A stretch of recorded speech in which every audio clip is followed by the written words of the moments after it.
Abra sua Bíblia em 1 Coríntios capítulo 15.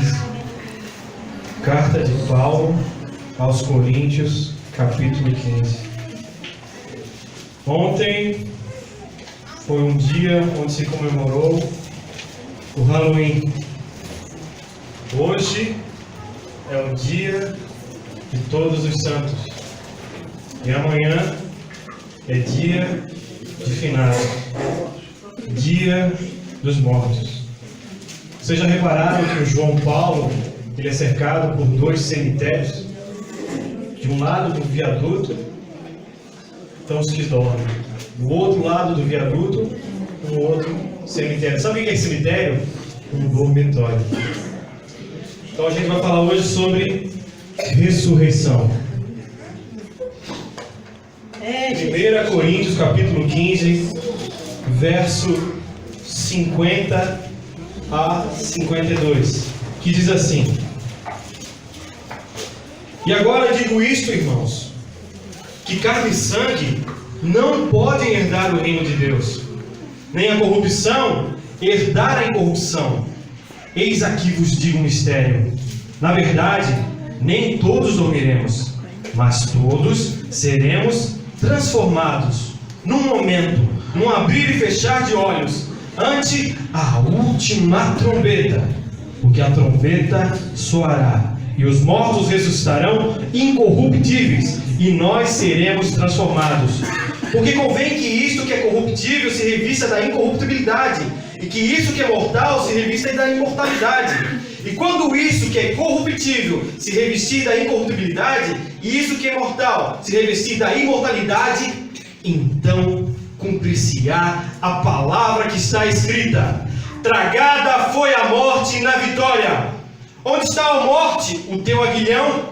Onde está a morte, a tua vitória? Ora, o aguilhão da morte é o pecado, e a força do pecado é a lei. Mas graças a Deus que nos dá a vitória por nosso Senhor Jesus Cristo. Aleluia! Podem sentar, irmãos. Nós vamos falar sobre a maior de todas as vitórias. Ganhar um carro é muito bom, mas quando a gente morre, o carro fica.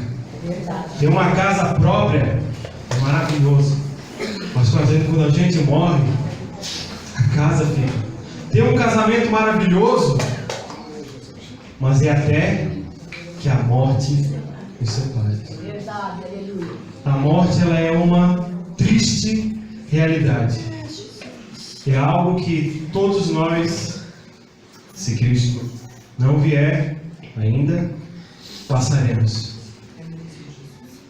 E naquele dia, quando nós morrermos, será que pessoas vão sentir saudades da gente? Será que nós vamos fazer falta na vida dessas pessoas? Vocês já pararam para pensar? Ou vai ser um glória a Deus, foi tarde? Tomara que nós reflitamos e possamos fazer falta na vida das pessoas quando partimos daqui. Aleluia. Paulo aos Coríntios falando sobre ressurreição.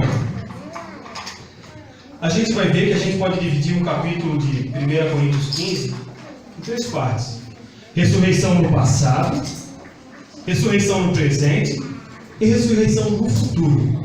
Ressurreição no passado como um fato histórico, ressurreição no presente como um fundamento da nossa fé, e ressurreição como um fato futuro, como a nossa bendita esperança. Amém, irmãos? Baseado nessa ressurreição, a gente vai explorar esse texto em 4 perguntinhas. Primeiro, os mortos ressuscitam? Segundo, é possível crer na ressurreição de Cristo e não crer na ressurreição dos mortos? Terceiro, como vai ser esse processo de ressurreição? E quarto e por último, para a gente finalizar, será: quando vai ser essa ressurreição? 1 Coríntios 15 começa assim: também vos notifico, irmãos, o Evangelho que já vos tenho anunciado, o qual também recebestes e no qual também permaneceis, pelo qual, por esse evangelho, também sois salvos, se, condição, retiverdes, tal como vou tenho anunciado, se não é que crestes em vão. Vão ali é vazio, sem conteúdo. Aleluia, Jesus. Paulo está dizendo o seguinte: se vocês não creem no evangelho como eu anunciei, vocês estão crendo em vão. E ele começa a falar isso por quê?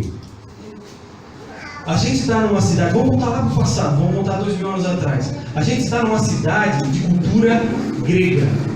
Os gregos são conhecidos por serem filósofos.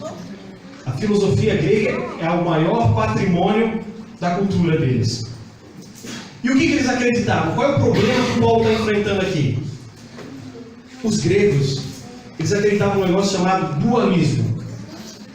Eles acreditavam que tudo que é matéria, tudo que é carne, é ruim, não presta. O que presta é o espiritual. O espiritual presta, o material não presta. Então eles entendiam assim, que o corpo é uma prisão da alma. O corpo está atrapalhando. Nós queremos deixar esse corpo e viver como fantasminhas no céu.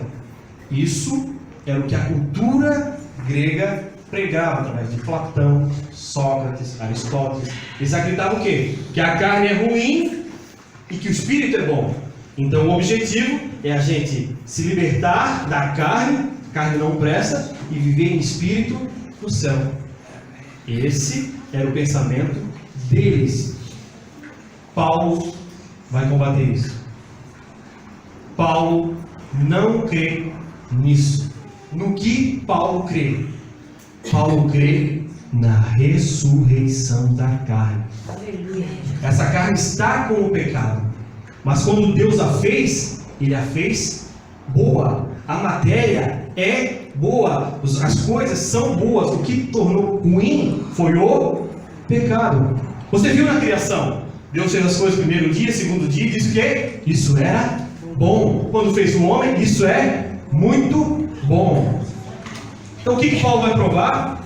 Vai provar para eles a consequência de eles não crerem na ressurreição dos mortos. O que ele vai fazer? Primeiro ele vai expor o Evangelho. O Evangelho fala sobre a ressurreição dos mortos? Sim! O que é o Evangelho? Jesus Cristo morreu, foi sepultado e ao terceiro dia ressuscitou. Esse é o Evangelho. Se tirar a ressurreição de Cristo, não tem Evangelho. E se não tem esse Evangelho, vocês estão crendo em vão. É isso que Paulo vai começar a falar para eles. Então Paulo começa a dizer o seguinte: porque primeiramente vos entreguei o que também recebi. Paulo ele não inventou o Evangelho. Paulo ele recebeu o Evangelho.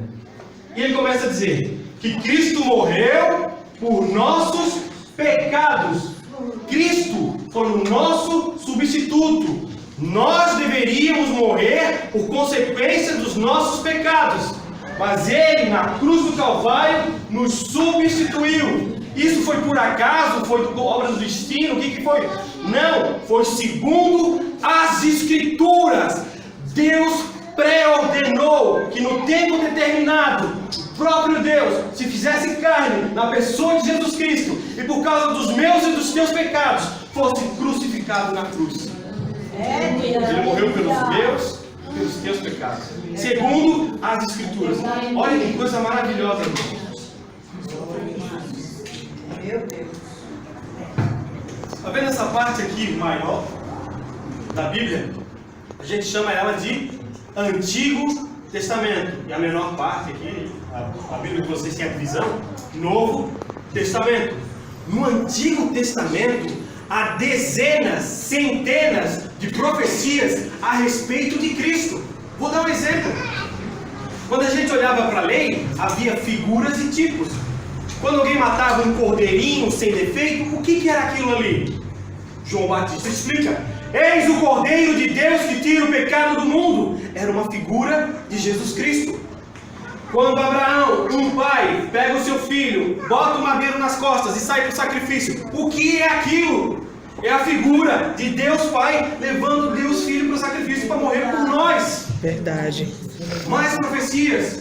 Quando a gente olha para os Salmos, nós vemos os sentimentos do Messias. 1000 anos, repare isso, 1000 anos antes de Jesus existir na terra como homem. 1000 anos antes de inventar a crucificação. Sabe o que estava escrito no Salmo 22? Deus meu, por que me desamparastes? Transpassaram as minhas mãos e os meus pés, dividiram as minhas vestes. Como que alguém profetiza 1000 anos a crucificação de Cristo? Explique isso. Aleluia. Isaías, 700 anos, ele foi ferido pelas minhas transgressões, foi moído pelas nossas iniquidades. O castigo que nos traz a paz estava sobre ele. Por causa das suas pisaduras, nós fomos sarados. 700 anos antes de Jesus existir. Me explica isso. Aleluia. Morreu segundo as Escrituras. Esse é o primeiro do Evangelho. Segundo, foi sepultado. Por que sepultado? Para provar que ele verdadeiramente morreu. E segundo, para provar que quando ele ressuscitou, o túmulo ficou vazio. Não há um corpo lá, porque ele ressuscitou. A nossa vitória não está na cruz do Calvário. A cruz do Calvário faz parte da nossa vitória. Mas se Cristo não morresse e não ressuscitasse, não teria valido de nada. Por quê? Vamos chegar lá. Repare, morreu segundo as Escrituras, foi sepultado e ressuscitou ao terceiro dia, segundo as Escrituras. Estava tudo no cronograma de Deus. Você pensa que está dando errado? Não, está no cronograma de Deus. Aleluia. E ele vai começar a falar das testemunhas que viram Jesus. Ele começa com Kefa, Pedro em aramaico. Repare para quem que Deus foi aparecer, para quem que Cristo, após ressuscitado, foi aparecer. Para aquele que negou ele. Aleluia, Jesus. Aquele momento de confusão, ao redor da fogueira. Esse também é de Cristo, esse também é de Cristo. Não conheço esse Nazareno, não conheço. Eu não conheço. Foi para esse que Jesus apareceu. E o que aconteceu com a vida desse homem, desse Pedro? Transformou da água para o vinho. Aquele que estava acovardado entregou a sua vida a ponto de morrer, segundo a tradição, de cabeça para baixo, não negando que Jesus Cristo ressuscitou. Não só ele, mas também depois os 12 apóstolos. Todos eles morreram de forma, com exceção de João, de forma violenta e cruel. André numa cruz de X, Tomé flechado, o outro puxado por cavalos. Eles morreram destroçados, mas não negaram que Cristo ressuscitou. Por quê? Porque isso é verdade, meus irmãos. Ressuscitou, o túmulo está vazio. E Paulo, para falar da ressurreição, ele ainda diz o seguinte: não só isso, 500 irmãos viram Jesus Cristo. Ele está dizendo o seguinte, ele diz assim: alguns já morreram, mas a maioria também está com dúvida de que Jesus Cristo ressuscitou, Coríntios. Pega um barquinho e vai lá em Jerusalém. Tem 500 irmãos que viram o Cristo ressurreto. E ele continua. Foi visto, sabe também por quem? Tiago. Esse Tiago não é o irmão de João. É o Tiago, meio-irmão de Jesus, filho de Maria e de José. Tiago, ele achava que o irmão dele estava louco. Esse meu irmão Jesus, doido, achando que é o Messias. Você sabe, provavelmente, o que a tua família não te compreender por causa da tua fé. Jesus passou por isso. Alguém da tua família não te compreender por causa da fé que tu tem. Mas Jesus Cristo apareceu para ele. Sabe o que ele se tornou? Líder da igreja de Jerusalém. E agora vem o mais lindo. Depois de todos esses que Paulo lista, ele diz assim: Cristo também apareceu a mim. Aleluia. Vocês conhecem a história do caminho de Damasco. Quando aquele que perseguia se tornou perseguido. Verdade. Quando aquele que queria matar era ameaçado todo dia de morte por causa da cruz do Calvário. E ele diz o seguinte: por último, e apareceu também a mim como um abortivo, como um fora do tempo. Ou seja, ele não conviveu com Jesus igual aos outros discípulos. E ele foi pego de supetão assim, e pá, aquela revelação, Cristo aparece, ele cai, e aquele encontro transforma a vida dele. Ele era conhecido como Saulo. Saulo vem do hebraico Saul. Os irmãos conhecem o rei Saul. Por que escolheram ele? Porque ele era o mais alto, acima do ombro de todas as pessoas. O rei Saul era o mais alto. Mas viu o que Paulo diz? Porque eu sou o menor de todos os apóstolos. Aquele que antes gostava de ser chamado de Saulo, após o encontro com Jesus, ele adota o nome gentil de Paulo. Sabe o que significa Paulo? Pequeno. Pequeno. Olha que linda a história de Paulo. Começa aqui. Ele se considera o menor dos apóstolos. Os apóstolos eram um grupo de elite. E ele se considera o menor. Passa cerca de 11 anos escrevendo a carta aos Efésios na prisão. Ele vai dizer, sabe o quê? Eu sou o menor de todos os santos. Opa! Menor ainda. Ele era o menor dos apóstolos. Agora ele é menor de todos os santos. Passa mais cerca de 11 anos. Paulo envelhece, presta a ser morto. Sabe o que ele escreve? Eu sou o principal dos pecadores. Se você, irmão, à medida que está crescendo na tua fé, está cada vez mais soberbo, você não está crescendo. Aquele que cresce na vida cristã, cresce para baixo. É necessário que ele cresça e que o meu eu diminua. Glória a Deus. Mas Paulo está se achando orgulhoso ali embaixo. Ele diz que trabalhou muito mais do que todos os apóstolos. Ué, era o pequeno, agora está se achando tal? Não, olha o que ele diz. Mas pela graça de Deus sou o que sou, e a sua graça para comigo não foi vã. Antes trabalhei muito mais do que todos eles. Todavia, não eu, mas a graça de Deus comigo. Glória a Deus. Não eu, mas a graça de Deus comigo. Sabe por quê, Naina? Sabe por quê, Vitor? Sabe por quê, Nelsinho? Vocês têm essa fome pelo Evangelho? Não é por causa de vocês, mas pela graça que há em vocês. Sabe por quê, irmã Tainá? Que é uma das melhores da educação de criança. Não é por causa de você, não. É por causa da graça de Cristo. Sabe por quê? A mãe do Wagner é uma das maiores evangelistas aqui do João Paulo? Não é por causa dela, não, mas é por causa da graça que está nela. Sabe por que o irmão Arilton, a irmã Áurea, o irmão Adelson, eles são perseverantes em cada culto? Não é por causa deles, mas é por causa da graça de Cristo na vida delas. Sabe por que essa moça é a melhor esposa do mundo, a melhor mãe e esposa do mundo? É por causa da graça que há em Cristo nela. Sabe por que esse homem é um dos homens mais íntegros, zeloso pela igreja de Florianópolis? Por causa da graça de Cristo. Por que, irmãos? Por que isso em vocês, em cada um de vocês? Porque vocês fazem o seguinte: que ele cresça, eu diminua, que ele apareça, que eu me constranja com a sua glória.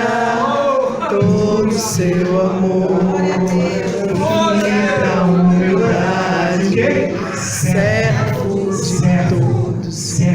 de todos os irmãos. É assim que você crescer. Quer ser o maior? Seja o menor servindo. Lembrando, ministério não é ser visto, ministério é serviço. Amém, irmãos? Aleluia. Então Paulo conclui: Jesus Cristo ressuscitou, provou pelas pelas escrituras, provou pelas testemunhas, testemunho pessoal. Eu vi Cristo, Cristo ressuscitou. E agora vem uma outra questão. É possível eu crer na ressurreição de Cristo e não crer na ressurreição dos mortos? Eu posso apenas crer em Cristo, mas não crer na ressurreição dos mortos? Irmãos, você crê na ressurreição dos mortos? Amém. Para pensar. O que é ressurreição? Não confunda com reencarnação. Está repreendido. Encarnação, o que é? Por exemplo, Cristo encarnou, se transformou em carne. Isso é reencarnar. Reencarnar, de repetir o processo. A pessoa vai se encarnando de um corpo para outro, de um corpo para outro, de um corpo para outro, e assim infinitamente. Isso é reencarnação. Ressurreição não é isso. O mesmo corpo se levantará da terra. E não é uma ressurreição, o que eu me refiro, como a viúva de Naim, ou como Lázaro, que voltou a morrer, mas uma ressurreição que nunca mais a morte vai ter poder sobre você. É essa a ressurreição que Paulo fala. Ora, se prega que Cristo ressuscitou dos mortos, como dizem alguns entre vós que não há ressurreição. Repare o que Paulo vai dizer. Se não há ressurreição dos mortos, quais são as consequências? Se vocês estão dizendo, gregos, se vocês estão dizendo, coríntios, por causa da filosofia grega de vocês, que não há ressurreição dos mortos, então Cristo também não ressuscitou. Então Cristo também não ressuscitou. E sabe quais são as consequências? Se Cristo não ressuscitou, é vã a nossa pregação. É vazia. O que a gente está fazendo aqui se Cristo não ressuscitou? Tem mais. A nossa fé é vã, a nossa fé é vazia, porque a nossa fé vem pelo ouvir a palavra. Se a palavra não é Cristo ressuscitado, então não tem pregação, não tem igreja e não tem fé. E sabe mais? Nós teríamos falsas testemunhas. Estão dizendo que Deus fez algo que Ele não fez. E tem mais.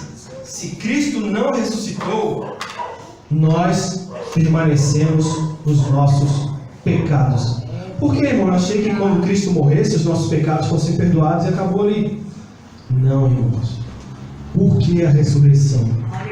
A ressurreição prova que o sacrifício de Cristo foi aceito.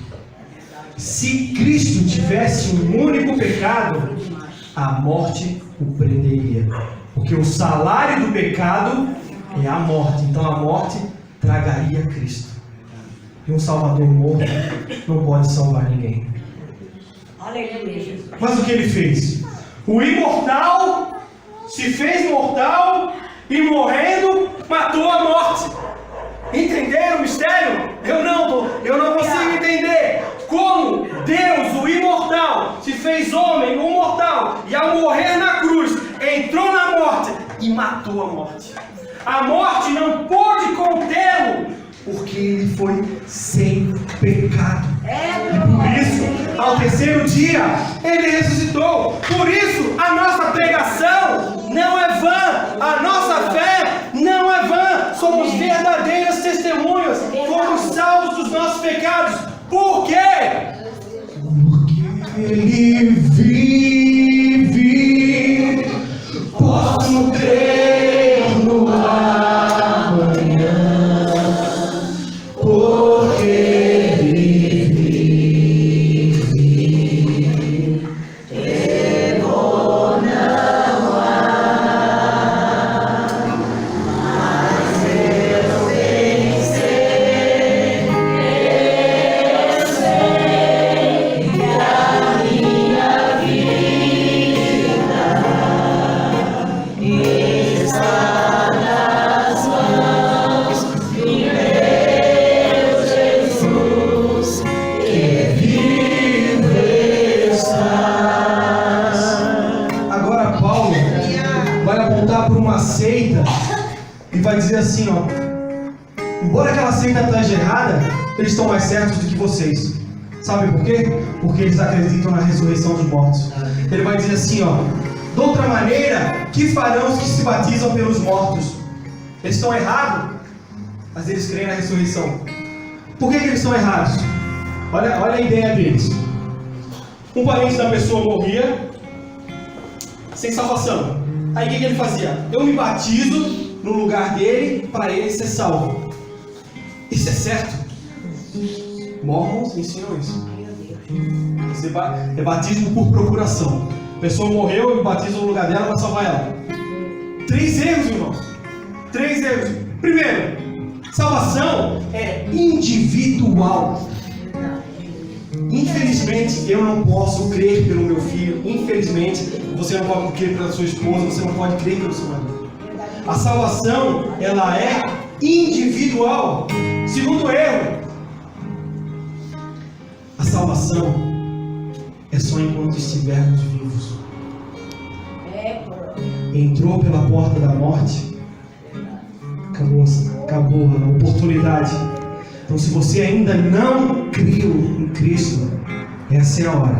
Porque depois de morto, está destinado ao homem a morrer apenas uma vez. Vindo depois disso, o juízo. Primeiro erro, salvação individual. Segundo erro, não tem como salvar depois da morte. Terceiro, batismo não salva. Faz parte do processo de salvação, mas batismo não salva. Quem crer e for batizado será salvo. Quem não crer e não for batizado não será salvo. É quem não crer que não será salvo. Mas se você creu, você vai morrer do batismo e ressuscitar para uma vida nova. Amém? E ele diz assim: para pensar, se ressurreição não existe, por que eu estou tomando pedrada? Se ressurreição não existe, por que eu estou enfrentando até feras, homens que são selvagens que querem me matar? Ele para pensar. O que Paulo estaria ganhando se a ressurreição não fosse verdade? Ele diz assim: se não for verdade, irmãos, comamos e bebamos, porque amanhã morreremos. Se a ressurreição não é verdade, desfrute a vida libertinamente. Mas ele diz assim, ó: não vos enganeis, irmãos, as más conversações corrompem os bons costumes. Não vos enganeis, irmãos, as más conversações corrompem os bons costumes. As más amizades, as más companhias vão te desviar do caminho do Senhor. Não se engane. Não pense que você é forte, que você vai resistir às tentações. A Bíblia não diz para a gente enfrentá-las. A Bíblia diz para a gente fugir delas. José não encarou a tentação. Lá, José do Egito, ele o quê? Fugiu da tentação. As más companhias, as más influências vão perverter a doutrina de Cristo que você acredita. Mas ele pergunta, terceira pergunta: mas alguém dirá, como ressuscitam os mortos? Como é que vai ser esse corpo de ressurreição? Ele chama insensato, tolo. Se você crê em Deus, Deus não pode fazer qualquer coisa. Deus não é um Deus impossível. Você é tolo achar que Deus não pode ressuscitar o morto. Ai, irmão, mas está em pó. Meu irmão, você veio de um espermatozoide desse tamanho. Você acha que para Deus um pó é possível de ressuscitar alguém? Amém. Olha para a natureza, o que Paulo vai dizer. Olha para a semeadura. Olha para as carnes dos animais. Olha para os corpos celestes. O que ele vai dizer? Você já viu a semente? Como é que vai ser o corpo da ressurreição? Repara a semente, irmão. Tem esse corpo aqui. Ela morre, é plantada, e quando cresce, sai algo, uma vida muito superior àquela semente. É isso que Paulo está dizendo. Duas coisas. Ele está dizendo: o corpo que é semeado é o mesmo. No entanto, é diferente. O corpo que vai ressuscitar é você. Você não vai perder a sua personalidade. Você não vai perder a sua identidade. No entanto, não é aquele corpo que você tem agora. É um corpo muito melhor. Ele diz assim: você já viu as estrelas? Elas não têm glórias diferentes? Elas não têm brilhos diferentes? uma tem um brilho forte, outra um brilho mais fraco. Ele está dizendo a mesma coisa vai ser a ressurreição dos mortos. Aleluia. Ele diz assim: semeia-se o corpo em corrupção, ressuscita em corrupção. Semeia-se em ignomia, ressuscita em glória. Semeia-se em fraqueza, ressuscita em vigor. Qual foi a última vez que você visitou o espelho? Como você se sentiu diante dele? Não sei se você reparou, mas estão criando mais linhas nos nossos rostos. Não sei se você reparou, aquilo que era tão fácil de fazer como se abaixar, começa a dar uma dificuldade. A força que nós tínhamos para fazer tantas coisas vai diminuindo. Você reparou isso em você? Você reparou que o nosso corpo não está melhorando?